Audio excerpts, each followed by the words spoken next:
Vous avez compris, on va directement rentrer dans le vif du sujet. Cette sortie du général Tiani, le président de la transition du côté du Niger. Bien sûr, il s'est adressé, on le rappelle, à l'occasion de cette grande cérémonie, du moins, le 18, chaque 18 décembre, le Niger fête justement sa proclamation à l'indépendance, et à l'occasion du discours, du traditionnel discours, le général Tiani a fait une parade, il s'est adressé à la CEDEAO. On va l'écouter dans cet extrait, ensuite on revient. Permettez-moi à ce stade de saluer la résilience extraordinaire du peuple nigérien. Un peuple fier et déterminé à recouvrer toute sa souveraineté spoliée par des Nigériens véreux et leurs complices. En décidant de nous imposer des sanctions injustifiées, cyniques, iniques, criminelles, inhumaines et irresponsables, la CEDEAO et l'UEMOA pensaient nous mettre à genoux et nous ramener dans le giron du régime déchu et de la France. Ces organisations régionales ne savaient pas qu'elles avaient en face d'elles un peuple guerrier, descendant des grandes figures historiques qui ont forgé la nation nigérienne. Le Niger, notre cher pays, nous appartient et c'est à nous de forger son destin, Inch'Allah. L'heure des tractations et de combines dans les officines est révolue. Vous avez désormais en face de vous un peuple qui a pris son destin en main. Nous n'acceptons aucun chantage, aucune intimidation, aucun préalable. Tous unis pour la sauvegarde de notre patrie. Nigériennes, Nigériens, mes chers compatriotes, le Conseil national pour la sauvegarde de la patrie s'est engagé à convoquer un forum national inclusif pour faire le diagnostic de la situation du pays né de la malgouvernance des régimes passés. Merci à la réalisation pour cet extrait. Peut-être pour commencer avec vous, André-Christelle Fanga, ce discours du général Tiani qui est précis, concis, mais aussi très direct quand même en ce qui concerne la CEDEAO, et il a cité nommément la France. Alors, je crois que ce que nous avons longtemps demandé est en train de se réaliser. Et je pense que c'est l'occasion qui manquait peut-être au général Tiani de prendre la parole et de manière à exprimer le sentiment que éprouvent tous les panafricains, tous les gens, les Africains épris de liberté, de souveraineté. Et ça, avec ce discours, ça me reconforte dans ma position que nous avons fait de très grandes avancées. Pourquoi? Parce qu'on attendait justement des positions, parce que le discours relève de la pensée profonde, de la pensée, de l'idéologie et de la direction qu'on veut donner au pays et aux engagements qu'on a pris par rapport à certaines prises de décision. Donc, c'est une confirmation aujourd'hui que nous sommes sur la bonne voie. Le général Tiani venait encore de me positionner à un moment où je m'attendais le plus, c'est-à-dire de quelqu'un qui sait où il part, ce qu'il veut, et indexer directement le concerné du pourrissement du pays. Parce que la CEDEAO, nous n'en parlons plus. Parce que je sais que la CEDEAO, c'est un cadavre qui s'agite, c'est un poulet égorgé, n'est-ce pas, qui bat les ailes et les pieds. Donc c'est terminé. Vous voyez que le G5 Sahel est mort, non? Bien sûr. Quand les gens quittaient le G5 Sahel, les gens pensaient que c'était la blague. Finalement, le G5 Sahel est fini. Aujourd'hui, c'est la CEDEAO qui bat encore des ailes. Mais nous savons que d'ici peu, la CEDEAO, simplement, sera aussi oubliée. Donc, ce discours nous indexe directement la France, sachant que la France est l'auteur de la pauvreté, est l'auteur du pourrissement de la société nigérienne. Sachant que les malheurs de ce pays et de ce peuple-là vient justement de la métropole française. parce que c'est inconcevable et impensable. Nous n'allons pas revenir sur ce que nous disons à chaque fois par rapport à la France au niveau du Niger, par rapport à la situation de l'uranium, par rapport à l'exploitation d'autres ressources. Mais nous savons tous que la politique nigérienne a été longtemps menée de bras de maître par la France et a toujours imposé des laquais comme Bazoum, n'est-ce pas, au pouvoir. Donc aujourd'hui, avec ce discours, ça nous reconforte dans cette position-là de dire que nous sommes en train d'avancer, nous avançons et nous allons continuer à avancer. Merci à vous, André-Christelle Fanga, pour ce premier jet. Ngouti Béranzin, un discours qui vous réconforte selon vous, un discours, est-ce que les actes, vous pensez également que aujourd'hui on voit quand même le Niger qui a posé un certain nombre d'actes aussi avec d'autres partenaires. Alors, le discours, si aujourd'hui, avec la démarche ou la marche du Niger?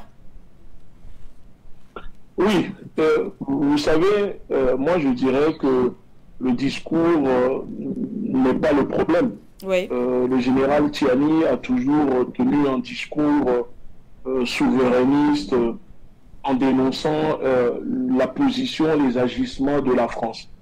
Et là, dans son discours, il parle, comme vient de le dire votre collègue, on ne va plus parler de la CEDEAO parce que la CEDEAO, c'est comme le ndolé au pays. Quand c'est mal préparé, c'est amer. Mais quand c'est bien préparé, ce n'est plus amer. Ça veut dire que la CEDEAO aujourd'hui ne fait plus peur. Quand on connaît comment contrer la CEDEAO ne fait plus peur. Donc si la CEDEAO aujourd'hui ne représente plus une menace ou un danger directement pour le Niger, donc ça veut dire qu'il reste d'autres organisations ou d'autres pays belliqueux comme la France, et je sais qu'on n'en parle pas beaucoup, je vais le dire ici, les États-Unis. Parce que moi j'aurais aimé, par exemple dans son discours, où il s'adresse à la nation, nous éclairer sur la suite qu'il compte donner à la présence des forces d'occupation américaines sur le territoire du Niger. Parce qu'on ne peut pas chasser la France est composée avec les États-Unis. La France est la porteuse de valises des Américains.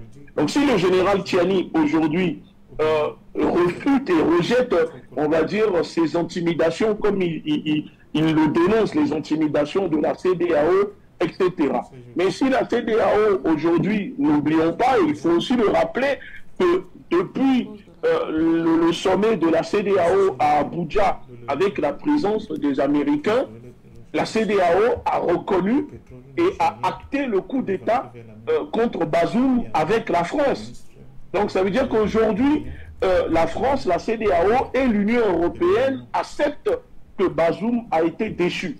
Et si ces pays et ces organisations acceptent cela, c'est parce que derrière, il y a les États-Unis qui font, nous le savons depuis le début, une diplomatie souterraine comme ils savent le faire en utilisant des pays de l'Afrique de l'Ouest comme le Togo, comme pays proxy pour faire avancer leurs pions. Donc aujourd'hui, moi je dis que tant que ces forces d'occupation américaines restent au Niger, la menace n'est pas neutralisée. Parce que certes, l'armée d'occupation française quitte le pays, mais ces soldats de la Légion étrangère, ces barbouzes, peuvent revêtir les tenues de l'armée américaine au sein des forces d'occupation américaines pour attaquer le pays. Et de toute façon, nous avons aujourd'hui des rapports démontrant que si vous prenez le cas du Mali, que ce sont les soldats des casques bleus et les soldats envoyés, soi-disant, pour lutter contre le terrorisme aux côtés des autorités du Mali, qui attaquaient et qui aidaient les groupes terroristes à s'en prendre au Mali. Et que le Mali, aujourd'hui, a réussi à prendre le contrôle sur son territoire et une partie du nord, notamment Kidal, parce que les populations, le gouvernement a demandé et a renvoyé l'ensemble des forces d'occupation françaises du Mali. Cela veut dire que tant qu'il y aura des forces d'occupation sur le sol du Niger, les militaires du Niger, le général Tiani, ses amis, ses camarades, ils ne seront pas libres à 100% pour décider de la politique sécuritaire de leur pays, parce que les États-Unis auront toujours un regard et leur mot à dire dans les décisions que vont prendre le général Tiani dans la lutte contre le terrorisme, parce qu'il y a des soldats américains stationner dans le pays des bases militaires et des drones américains. Donc moi, je continue de soutenir le général Tiani jusqu'à preuve de contraire, mais je dis que arrivé à un moment, dans ses discours, on veut l'entendre aussi nous parler de la présence des Américains au Niger. Pourquoi on laisse ces bases militaires des États-Unis au Niger, sachant que les États-Unis représentent, voire même sont la plus grande menace pour la paix et la stabilité du Niger et notamment du continent africain. Parce que depuis le Niger, les États-Unis font décoller leurs drones qui surveillent, selon eux, les pays de la sous-région. Qu'est-ce qu'ils nous disent? Que c'est seulement pour surveiller les pays et que ces drones ne fournissent pas d'informations aux groupes terroristes qui attaquent les militaires et les populations au Niger. Donc nous disons maintenant que les sanctions de la CEDEAO ne vont jamais mettre le Niger à terre. Et je le dis, ça peut choquer les gens, mais ces sanctions, pour moi, je dis, sont les bienvenues. Les bienvenues, pourquoi? Parce que cela devrait permettre normalement à ces dirigeants de trouver des solutions alternatives pour sortir de ce système occidental où on le voit que dès que tu ne vas pas dans leur sens, ils prennent des sanctions pour sanctionner ton pays. Donc la CEDEAO peut mettre des sanctions contre le Niger. Cela n'empêchera pas le Niger de continuer sur cette lancée d'arracher sa liberté totale et de retrouver sa souveraineté. Et donc pour cela, il faut arrêter de parler de sanctions, de demander à la CEDEAO de lever les sanctions, etc. Plus on va demander à la CEDEAO de lever les sanctions, plus la CEDEAO va bomber les narines parce que pour elle, le Niger ne peut pas s'en passer, comment dire, d'elle tant qu'elle n'enlève pas les sanctions. Donc aujourd'hui, je dis au général Tiani et aux autorités du Niger, ne perdez plus votre temps à demander à la CEDEAO de retirer les sanctions, mais plutôt utiliser ce temps maintenant pour trouver et proposer des solutions alternatives. Si les pays qui sont membres de la CEDEAO ne veulent pas ouvrir leurs frontières avec vous, ce n'est pas un problème. Il y a d'autres pays dans la sous-région. Il y a le Mali, il y a la Centrafrique, il y a le Cameroun. Il y a d'autres pays qui sont prêts aujourd'hui à collaborer, à mettre des partenariats en place pour, comment dire, développer et aider le peuple du Niger à s'en sortir. On a vu que des sanctions contre d'autres pays avant le Niger. Vous savez, il y a des pays qui subissent, qui ont des sanctions 10 fois plus dures que ce que le peuple du Niger subit actuellement. Et cela ne les a jamais empêchés de vendre leur dignité ou de quémander quoi que ce soit, ni de demander à l'ONU d'intervenir dans leur pays. Donc, nous demandons et nous suggérons aux autorités du Mali, au général Tiani, de poser des actes, de nous rassurer sur la présence de ces bases militaires américaines. Est-ce que oui ou non arrivera un moment où le général Tiani nous dira que maintenant il est temps que les Américains quittent le Niger pour que le Niger retrouve sa souveraineté à 100%. Voilà. Merci à vous, Nguchi Béranzin, et justement, par cette chute, on vous relance à ce propos passion parfendum. Il y a cette dénonciation, il faut le dire, le soutien au Niger, le soutien au général Tiani, mais il y a cette dénonciation, on en parlait encore la semaine dernière, le retour, si on peut le dire, la reprise des négociations entre le Niger et les États-Unis pour reprise de collaboration. Cela a également fait beaucoup parler. Et il y a justement cette critique. On dénonce un certain partenaire alors qu'il y a encore d'autres, si on peut le dire, impérialistes comme ça, ou alors puissants sur le sol nigérien. Est-ce que vous pensez que cela limite ce discours qu'on a pu écouter tout à l'heure? D'abord, je profite pour saluer mes deux amis. Oui. Le pasteur Christelle Fanga est toujours après Outake, après l'attaque. Et quand il est là, notre spectateurs sont contents parce qu'avec lui, il n'y a pas de langue de bois. Bien sûr. Et de l'autre côté, mon ami Nguchi Béranzin, avec qui je prends tout de plaisir à discuter, malgré ce qu'il considère comme nos divergences. Moi, je pense qu'il n'y en a pas. C'est un brave garçon qui fait la fierté de l'Afrique aujourd'hui.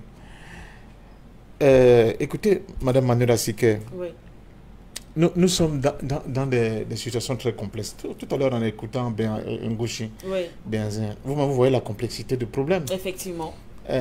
Nous avons pendant très longtemps, souvent aussi, c'est un peu de notre faute, donné l'impression que l'analyse et la vue des problèmes sont de l'autre manichéen, ou c'est blanc ou c'est noir.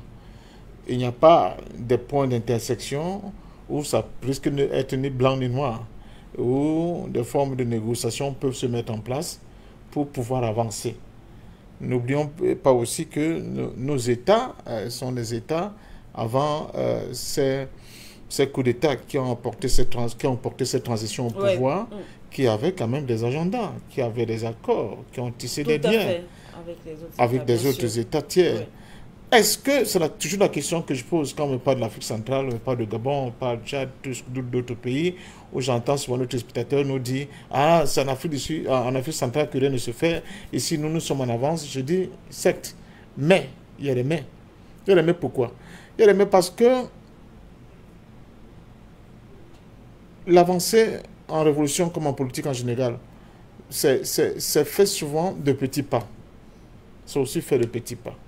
Ce que je retiens dans cette affaire, c'est le discours presque martial, c'est le ton sec du général Tchiani, oui. qui n'a pas eu froid aux yeux pour dire on va nous faire revenir dans le giron de Bazoum, oui. En fait du clan Bazoum, oui. Mais surtout indexer la France directement, oui, comme il a fait. Ça veut dire qu'il est bien conscient du fait que ces difficultés premières proviennent de cette contradiction première qu'est la France. Et le rôle trouble que cette France tente de jouer à travers, n'est-ce pas, des proxys, comme l'a dit Béhanzin, que sont par exemple la CEDEAO, oui, et d'autres pays tiers, qui étaient des vates en guerre à ne plus en finir pour en découdre avec le peuple nigérien. Mais en même temps, et c'est pour ça que je dis que les problèmes sont complexes, il faut qu'on les prenne avec beaucoup de pincettes. Vous allez vous rendre compte qu'au début du mois de novembre, il y a quand même eu la pose de la première pierre de l'oléoduc qui va en fait permettre l'exploitation de pétrole nigérien, avec pour déboucher où? Le Bénin. Le Bénin. Or, vous voyez souvent l'antagonisme qu'il y a eu entre le Bénin et le Niger. Ouais.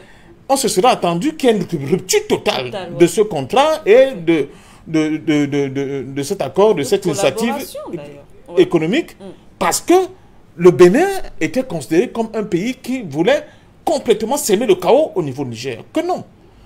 Et lors de la pose de cette première pierre, on a vu côte à côte les ministres burkinabés, maliens, nigériens, mais aussi béninois. Tout à fait. Pourquoi?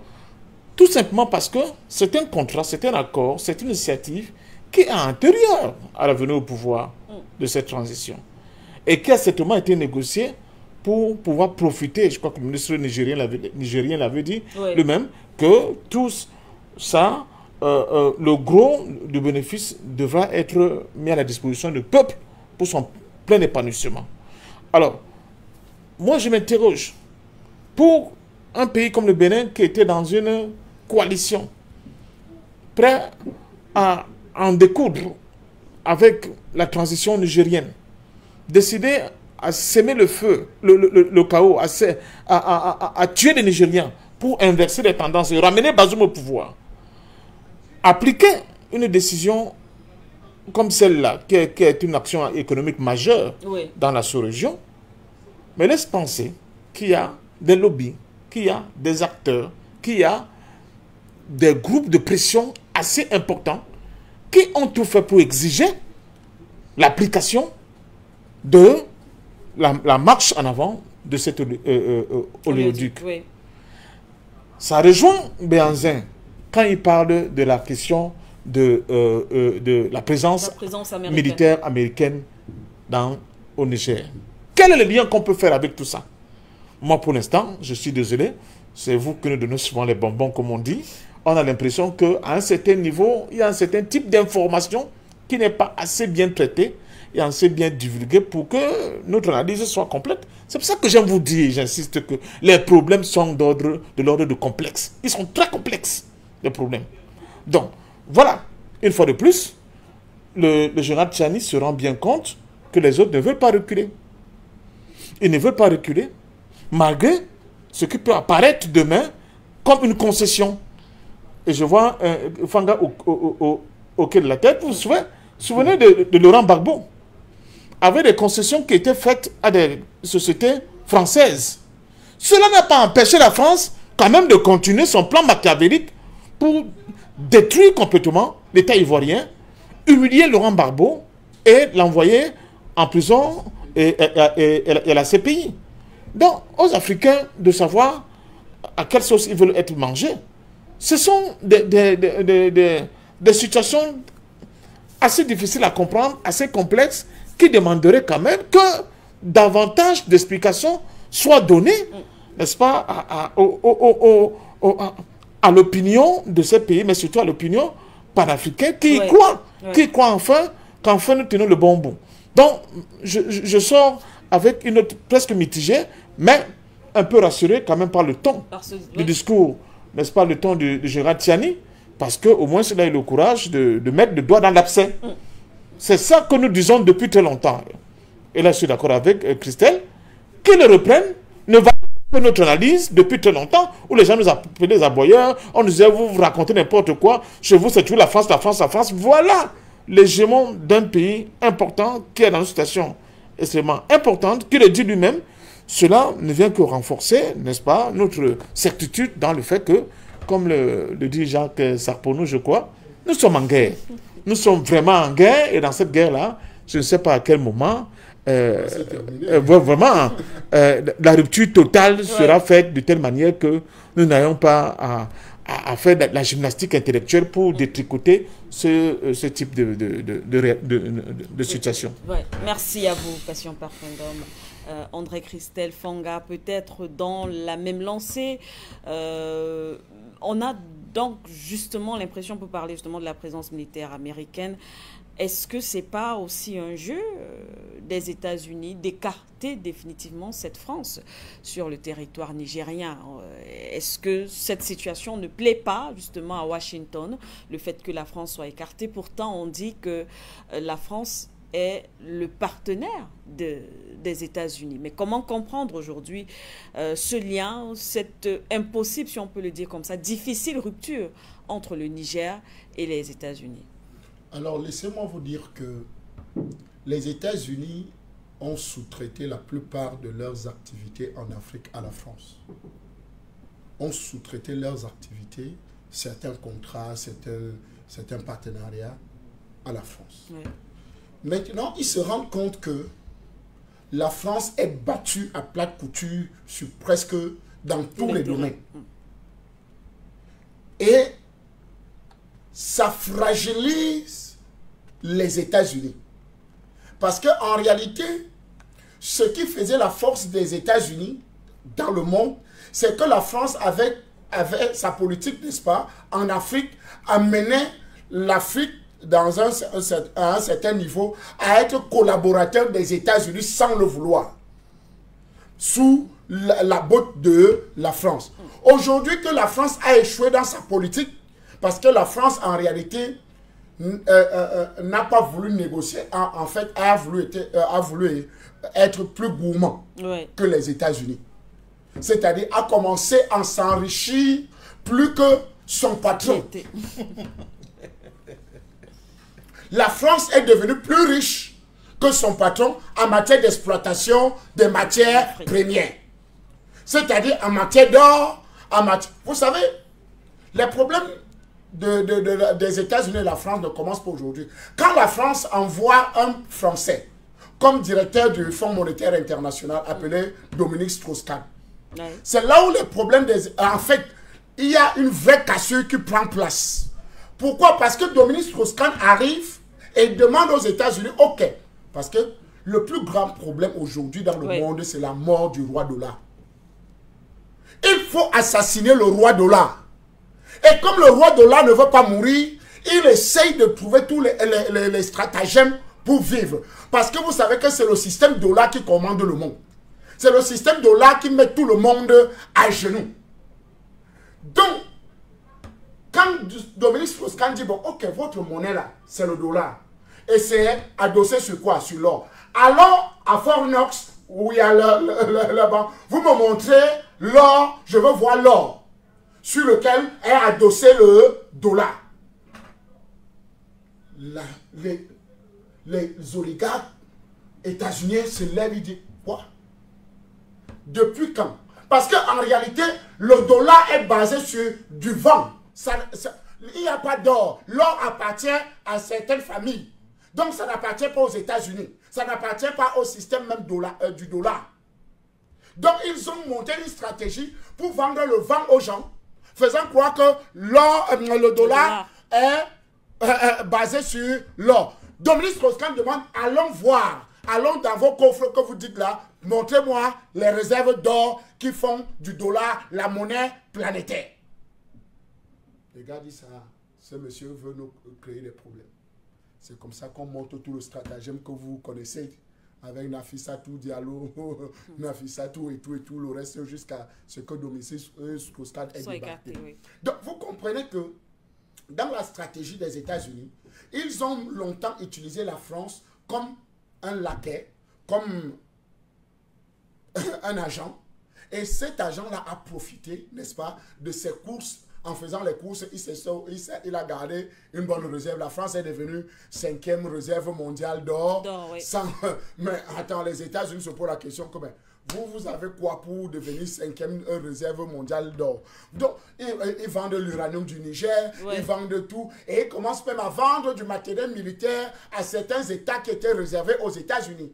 Parce qu'à partir de là, vous avez vu le problème qu'il y avait avec les Canadiens et tout le reste là, où la France a vendu certains matériels. Les États-Unis sont revenus reprendre le contrôle de cette... Donc, même en Australie, il y a eu des problèmes comme ça. Donc, oui. Vous comprenez qu'il y a un problème profond entre la France et les États-Unis, qui justement, les États-Unis eux-mêmes veulent véritablement s'installer sur les territoires. C'est pour ça qu'ils ont, comme dans un pays comme le Niger, installé une base militaire extrêmement importante.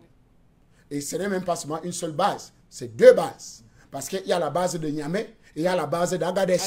Oui. La base d'Agadez, c'est la base des drones. On dit que ça contrôle seulement le Sahel, mais non.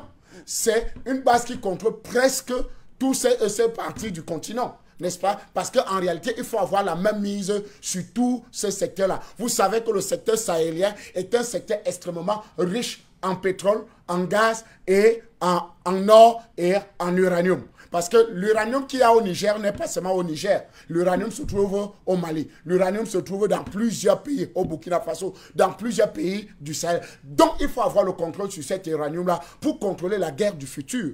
Parce que la guerre du futur sera nucléaire.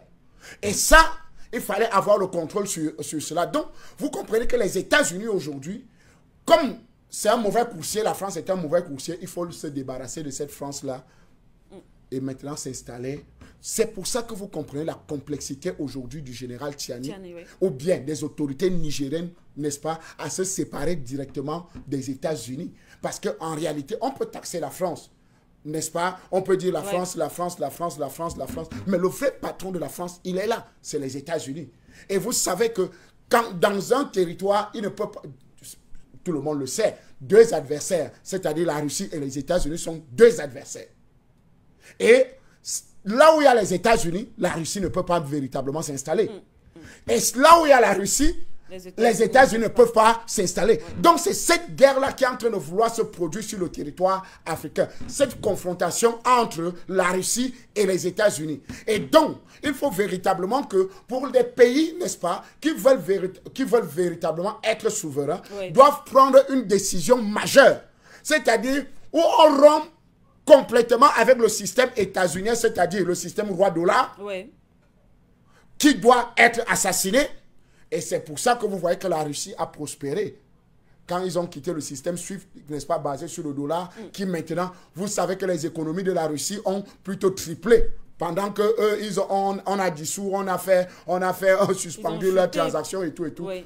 Mais plutôt en arrière, bon, il paraît qu'il y a ils achètent beaucoup de gaz, toujours en Russie, et les Européens, là, ils achètent toujours beaucoup de gaz en Russie. Mais mais on n'en parle pas, même le blé. Vous savez que Macky Sall a livré 42 tonnes de blé là-bas. Allez prendre quand il allait négocier avec Poutine. Donc, vous voyez que ils sont malins, mais nous savons tous que les problèmes aujourd'hui des Africains, et je crois que Egouti Béhanzin a bien souligné cela en parlant des États-Unis. Il faut véritablement que nous choisissons, nous prenons des décisions. Les institutions comme la CEDEAO, c'est des institutions mortes. Elles vont mourir de leur belle mort. L'Union africaine va mourir de leur belle mort. Parce qu'ils ont atteint l'apogée, n'est-ce pas, de leur bêtise. Parce que vous ne pouvez pas avoir des organisations qui sont là pour défendre les intérêts des peuples, devenus plutôt des associations ou bien des marionnettes, n'est-ce pas, qui servent le bras séculier de l'impérialisme pour martyriser les peuples africains. Donc, vous comprenez que c'est des institutions qui vont mourir bientôt parce qu'en réalité, ça n'existe plus. Ce qui faisait leur force, leur substance a déjà été ôté. Et ça, les peuples aujourd'hui ont compris cela. Et les dirigeants qui sont en train d'arriver au pouvoir, qu'ils soient politiques, qu'ils soient militaires, doivent comprendre qu'on doit faire le choix d'un camp. Parfait, il n'y a plus de question de complexité. On fait un choix, un point, un trait. C'est pour ça que nous venons sur les plateaux pour dire que voici une voie. On n'a pas dit que c'est la meilleure des voies, mais nous pensons que voici une voie qui peut nous amener au salut, qui peut nous amener à la liberté. Voici une voie qui peut nous permettre de nous sortir de ce giron, n'est-ce pas, otanien, n'est-ce pas, qui nous maintient dans la pauvreté, qui nous maintient dans l'esclavage, qui nous maintient dans ce système démocratique, n'est-ce pas, qui ne nous apporte pas véritablement grand-chose. Donc, c'est à nous de faire les choix et de ces autorités-là de véritablement choisir où on est avec la Russie, où on est avec les États-Unis, parce que c'est les deux commandants de bord du monde actuel. C'est un ou l'autre. Il n'y a pas de question, il n'y a pas de neutre. Que le monde sache, il n'y a pas de neutre. Parce que être neutre, c'est se leurrer soi-même. Vous serez prisonnier d'un système. Ou vous serez prisonnier du système multipolaire, ou bien vous serez prisonnier du système unipolaire. Donc, c'est à nous de faire le choix maintenant où nous nous sentons le mieux, n'est-ce pas? Si vous aimez la démocratie, restez dans la démocratie. Si vous aimez autre chose, c'est-à-dire les révolutions comme nous avons là, n'est-ce pas, actuellement, ce que nous aimons, c'est les révolutions actuelles, parce que ça produit des résultats, ça produit l'émancipation véritable des peuples. Alors, si c'est sur cette voie, engageons-nous sur cette voie pour obtenir des libertés et véritablement prendre des décisions. Ne pas jouer au chat et la souris, c'est-à-dire, ou bien à la chauve-souris. En journée, on est les oiseaux. Et la nuit, on est les souris. Merci à vous. Merci à vous, André Christelle Fanga, Egouti Béhanzin. Alors, ce discours, cette déclaration, ces organisations régionales ne savaient pas qu'elles avaient en face d'elles un peuple guerrier. C'est M. Tchiani qui le dit. Nous n'acceptons aucun chantage, aucune intimidation, aucun préalable. Alors, peut-on réellement penser que le Niger pourra faire face, tenir debout, alors justement résister à cette pression de la CEDEAO, surtout lorsqu'on sait, comme on l'a dit sur ce plateau, que les ficelles ou alors les enjeux sont ailleurs, les vrais maîtres sont connus, bien sûr, les États-Unis, pour ne pas dire la Russie. Vous savez, moi je pense que le Niger, avec ses autorités, peuvent continuer comme ça, comme vient de le dire l'aîné, à tenir, c'est-à-dire peut-être à 30 ou 40%, tant qu'ils ne prennent pas décision face à la présence américaine. Pourquoi je vous dis cela? Il faut des fois lire le monde dans sa réalité, dans sa globalité, même si on sait que l'Africain n'aime pas entendre ce qui ne va pas dans son sens et que les Africains sont tellement omnubilés par l'influence américaine, l'histoire, la culture américaine, que je vois même des fois dans les commentaires, les gens disent « Oui, mais si les Américains ne nous dérangent pas, pourquoi voulez-vous qu'on les chasse du Niger? Ils n'ont qu'à rester. » Et c'est là où ça démontre un peu l'ignorance d'une partie de nos peuples face à l'histoire des États-Unis, un pays qui a massacré plus de 100 millions d'Amérindiens pour occuper leurs terres. Donc les Américains, en restant au Niger, je le dis et je le répète, si c'était Madame Catherine Coloniale, comme je la surnomme, qui était partie au sommet de la CEDEAO à Abuja, les panafricanistes au Niger, tout le monde allait s'indigner. Mais puisque c'est Madame Catherine Phi, encore une Catherine, c'est passé crème, c'est passé comme une lettre recommandée à la poste. Les gens ne se sont pas indignés. Pourquoi elle est partie là-bas? Tout simplement parce que les États-Unis savent que si la CEDEAO, dans sa petite guerre avec ses dirigeants esclaves de la France qui est elle-même une colonie, une simple zone touristique des États-Unis, qui n'arrive plus à gérer, à contrôler le continent, qui a perdu l'Afrique et qui pousse les États-Unis à sortir de l'ombre pour venir maintenant essayer de régler et colmater un peu la brèche. Si elle est partie à la CEDEAO, c'est parce que les États-Unis font aussi de la diplomatie pour essayer de soutenir le Niger, pour éviter que le Niger ne soit étouffé complètement par ces sanctions farfelues que la CEDEAO, parce qu'en réalité, quand on regarde bien, les sanctions de la CEDEAO et le MOA, c'est quoi? Ce sont des sanctions d'esclaves. Si réellement le Niger sortait de ce système, moi je pense que le Niger peut s'en sortir sans dépendre de la CEDEAO. Donc les États-Unis, qu'est-ce qu'ils font pour pousser leurs pions? Parce qu'ils savent que si le peuple du Niger, ça devient trop pour eux, parce qu'ils le savent que l'Africain, il n'y a que le ventre de l'Africain qui fait lever l'Africain. L'Africain est capable de vendre ses parents pour manger. Donc pour éviter cela, pour que le peuple du Niger ne se lève contre eux, alors ils utilisent les pays comme le Togo en demandant au gouvernement pion du Togo d'ouvrir le port autonome de Lomé au Niger pour soulager un peu le Niger face à ces sanctions que la CEDEAO a mis en place. Et quand au début, même je suis venu dans votre émission en disant, mais les Africains, n'écoutez pas les éléments de langage, n'écoutez pas les discours, allez regarder derrière, ce qui se cache derrière. Quand je disais que le Togo appliquait les sanctions contre le Niger, il y avait des gens qui disaient non, le Togo n'applique pas les sanctions contre le Niger, que le Togo a ouvert le port de Lomé pour aider le Niger. Alors si le port autonome de Lomé était ouvert, pourquoi c'est seulement maintenant qu'on nous annonce que le Togo, après la visite du général Tiani à Lomé, le gouvernement illégitime du Togo a décidé, comme par magie, d'ouvrir le port autonome de Lomé au Niger pour aider le Niger? Tout simplement parce que derrière, ce sont les États-Unis qui demandent au Togo de faire ce geste pour ne pas inciter les populations à se lever et dire, mais attendez, pourquoi vous êtes là si la CEDEAO applique des sanctions contre nous et que vous êtes là, vous ne faites rien? Et c'est aussi pour cela que Catherine Phi, en allant au sommet de la CEDEAO, parce qu'en réalité, c'est le sommet de la CEDEAO, ce n'est pas le sommet des États-Unis. Qu'est-ce qu'une diplomate américaine est partie faire à un sommet de la CEDEAO pour régler des problèmes des pays de l'Afrique de l'Ouest? C'est aussi en même temps pour envoyer un message à ces dirigeants esclaves pour leur dire, écoutez, ne mettez pas en danger l'intérêt des Américains ici au Niger, en Afrique de l'Ouest, avec vos guéguerres d'esclaves. Donc, on est là pour veiller à ce que la CEDEAO continue d'essayer de bomber les narines, la poitrine, mais nous savons tous que la CEDEAO est une organisation en décomposition avancée.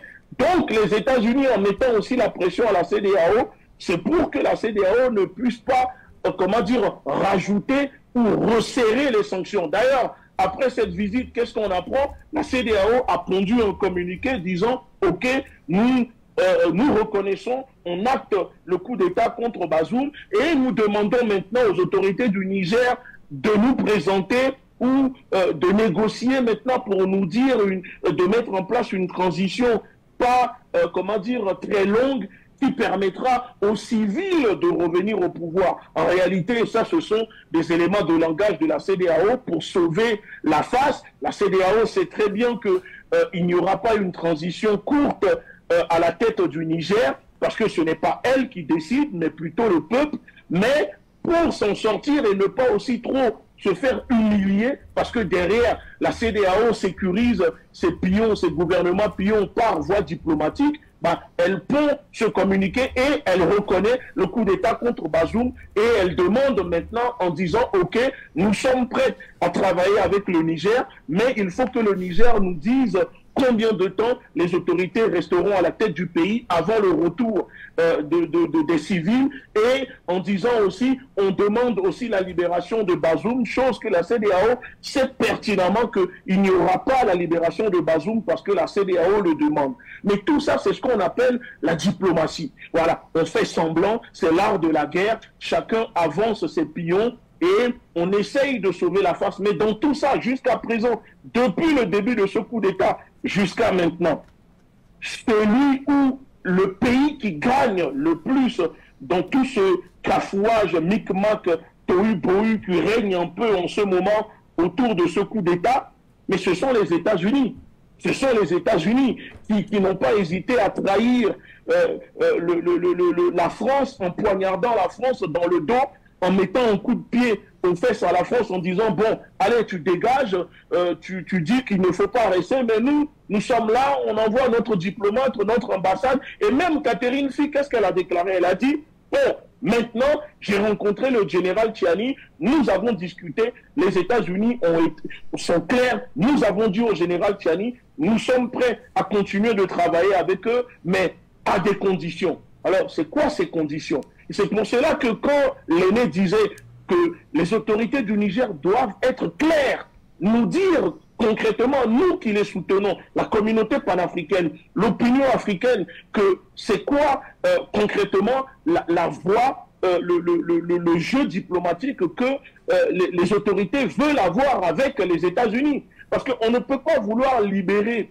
une maison d'un voleur si en même temps on laisse le sorcier dormir dans le salon. Ça n'a pas de sens. Moi, les gens peuvent m'insulter, peuvent dire ce qu'ils veulent. Je le dis, on ne peut pas vouloir libérer le peuple du Niger, libérer le Niger, si on laisse les États-Unis dans la maison. Parce que les entreprises au Niger, allez regarder, vous allez voir, les contrats, l'aîné parlait du contrat du gazoduc ou l'éloduc qui va être mis en place pour ramener le pétrole du Niger jusqu'au Bénin, et on apprend que le Niger va augmenter la production de son pétrole. Alors s'il y a un éloduc qui ramène le pétrole du Niger jusqu'au Bénin, vous croyez que ce sont les Béninois qui vont consommer le pétrole du Niger?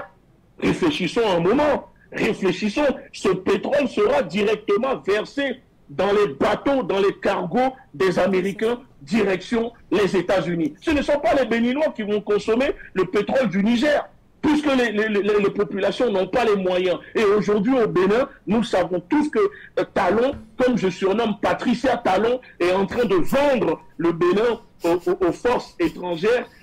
On apprend qu'il y a l'armée française qui va s'installer, il y a les Belges, il y a les Américains, et le Bénin fait partie de ces pays que les États-Unis utilisent aujourd'hui pour contrer, comme ils le disent, l'influence de la Russie dans la sous-région en Afrique de l'Ouest. C'est pour ça que je rejoins le discours de l'aîné quand il dit il faut choisir aujourd'hui notre camp. On ne peut pas vouloir jouer en disant être neutre.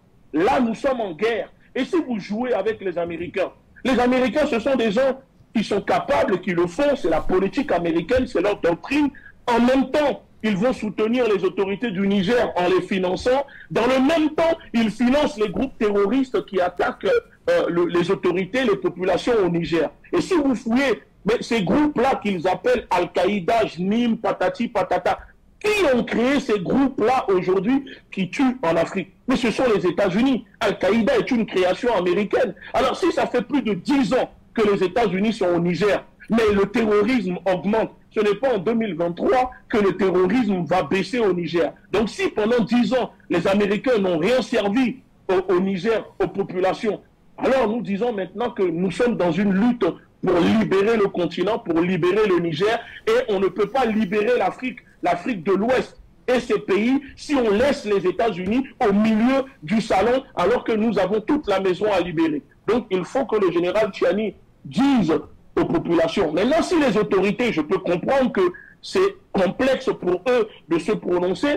alors il faut que le peuple prend la tête. C'est au peuple, des fois dans une révolution, c'est au peuple de guider les autorités en maintenant la pression sur les autorités pour leur dire voici la voie que nous souhaitons emprunter, voici la route que nous souhaitons prendre, et la route que vous êtes en train de prendre, nous, on ne veut pas. Mais si le peuple ne se prononce pas, Mais les autorités peuvent aussi faire des erreurs. Ce sont des humains comme tout le monde. Il ne faut pas que le peuple, la société civile, reste les bras croisés et penser que le général Tiani, parce qu'il est militaire, parce qu'il porte des armes, il porte des treillis, que ça veut dire qu'il a la science infuse. La révolution, avant tout, c'est le peuple. Ce n'est pas un groupe d'individus, une minorité de personnes. C'est une révolution militaro-civile. Et pour le moment, on a l'impression que les Africains pensent qu'une révolution, c'est seulement les militaires qui peuvent le faire et qu'eux, ils n'ont pas un rôle à jouer. Donc, en mettant la pression sur les Américains,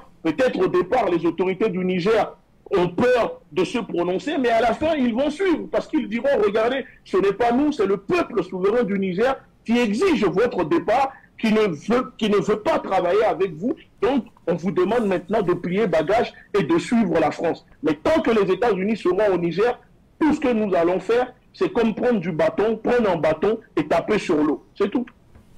Merci à vous, Ingouchi Béranzin. Avant d'aller au standard, on ira dans quelques instants. Passion Parfendum, une réaction. Alors, on ne peut pas libérer le salon sans libérer toute la maison.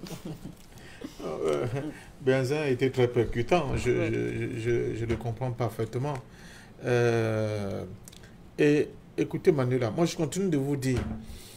Et là, je vais revenir sur cet aspect-là, parce que j'ai l'habitude d'en parler, mais ça passe très vite. Oui.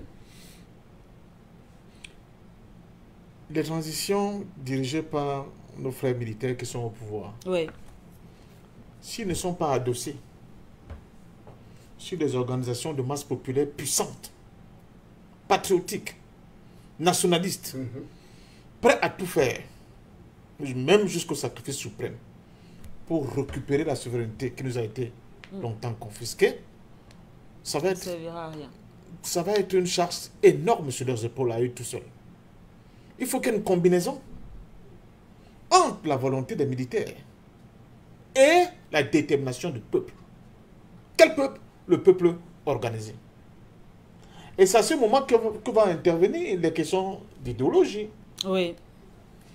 On veut libérer notre peuple avec quelle idéologie? Est-ce que ça va être avec le capitalisme néolibéral qui a créé tous les dégâts, dont une partie des plus importants a été dénoncée par Ngouchi tout à l'heure, la date de 1492, pour ce qu'on appelle les Indiens d'Amérique, c'est la catastrophe, la Nakba. Le contact qu'ils ont eu pour la première fois avec les Européens. Leur malédiction vient de ce jour, de cette année-là. Pour nous les Africains, quand on le dit, ça passe très vite, parce que les gens qui sont dans les bars, ils boivent la bière. Ils ne comprennent pas. On a vendu nos ancêtres comme on vend les moutons, non, le poulet, parce que les fêtes arrivent. Pendant 5 siècles. Il faut bien compter. Hein? Vous dites 4, moi je dis 5. Je peux démontrer pourquoi je dis ça. Des bateaux entiers. Pratiquement tous les pays, toutes nos côtes. Au Cameroun, on voyait seulement Gorée, on disait, mais allez à Bimbia. C'est encore là, les vestiges sont encore vivants et vivaces. Et on a créé des narratifs en disant, ah, les Africains se vendent entre eux. Je passe. L'esclavage est soi-disant fini. Ouais. Pendant un siècle, ils sont venus eux-mêmes maintenant pour exploiter et les hommes et les richesses là, sur place, en coupant les oreilles, en coupant les bras. Il fallait montrer comment il faut couper les veillants. Ah, vous avez mal retenu la leçon. Alors, venez ici, montrez la main, on coupe. Léopold II, grand criminel devant l'Éternel. Vous parlez de Hitler. Hitler était un garçon, c'est un bébé dans une cour de récréation vis-à-vis de ce type de Léopold II. Aujourd'hui, les Africains sont prêts. J'étais dans SM Bruxelles. Ils ne savent pas que SM Bruxelles, c'est le sang des Africains. C'était la compagnie privée de Léopold II qui est devenue après Sabina. SM Bruxelles. Vous allez à Paris, vous voyez les monuments, vous allez à Bordeaux, les beaux immeubles, vous filmez. La plupart de ces gars-là, à Nantes, c'était des négriers. C'est la plus-value dégagée de la vente des esclaves qui leur a permis de construire tout ça. Là où Macron dort, ce bâtiment-là, c'était un négrier qui le possédait et qui l'a refilé après l'État français. Est-ce que les Africains le savent? Ils ne savent pas. Ils font semblant de jouer. Donc nous sommes face aux gens, il est plus pratiquement un siècle, nous barbotons dans cette néocolonialisme qui ne dit pas son nom. Nous sommes face à des gens qui sont déterminés. Ils sont déterminés parce que dans la structuration, dans l'organisation du monde, ils nous ont mis à la périphérie. L'Allemand, le chancelier Schröder nous a dit quoi? Il ne faut surtout pas que l'Afrique s'industrialise. Même l'histoire de cet oléoduc là, qui va faire sortir complètement l'or noir nigérian. Mais vous allez encore retrouver les mêmes temps que l'or du transport du pétrole de Doba. C'est-à-dire, pendant la construction du pipeline, on vous dit vous n'avez pas de techniciens, des chaudronniers, on va chercher les Philippins. Et ce sont les mêmes entreprises, toujours dirigées par eux, là-bas, ils ramassent tout, ils ne vous laissent même pas de miettes. Est-ce que vous savez qu'à la fin, des sociétés qui ont fait ce pipeline ont enterré même les voitures? Même les voitures, ils ont enterré les voitures. On ne peut pas laisser ça aux communautés villageoises, même aux mairies locales. Pire, c'est le marshal de Billy qui est venu pleurer. Ses propres frères autour de lui ont fait des combinaisons avec des sociétés bizarres du type Glencore et ont racheté des parts de pétrole, sachant que le cours du pétrole était sur le point de chuter. Donc ils ont acheté quoi? La dette. Il faut qu'on fasse attention avec ces histoires-là. Ça devait être l'occasion d'un projet comme celui-là, qu'on ait des lycées techniques, qu'on ait des universités, qu'on ait des formations d'ingénieurs à tous les niveaux, qu'on prépare en amont. Avant de lancer le projet, on me dit que peut-être c'est les Chinois. Oui, je comprends bien. Parce que comme c'est eux qui sont un peu comme... Parce qu'après, il faut être l'initiateur aussi. Qui sont un peu comme la machine à produire de l'argent. Mais même à eux, il faut qu'on ait le courage de leur dire, ça ne peut pas marcher comme ça. Oui. Il faut que nous, les Africains, nous soyons capables de savoir entretenir ce pipe, de pouvoir le construire, d'exploiter notre pétrole, entretenir les machines, et sur le plan financier, de montage financier, pour qu'on commence à prendre des parts là-dedans. Sinon, ça ne sert à rien. Sinon, on n'aura pas du tout avancé. Donc, moi, je crois que, et je l'ai dit la dernière fois sur votre plateau, et c'est ça, là où j'ai la complexité. Parce que quand j'ai eu vendre cette affaire-là au début du mois, je me suis dit, bon, ok, peut-être le Niger le fait seul. Mais là, je vois que les 3 ministres étaient là.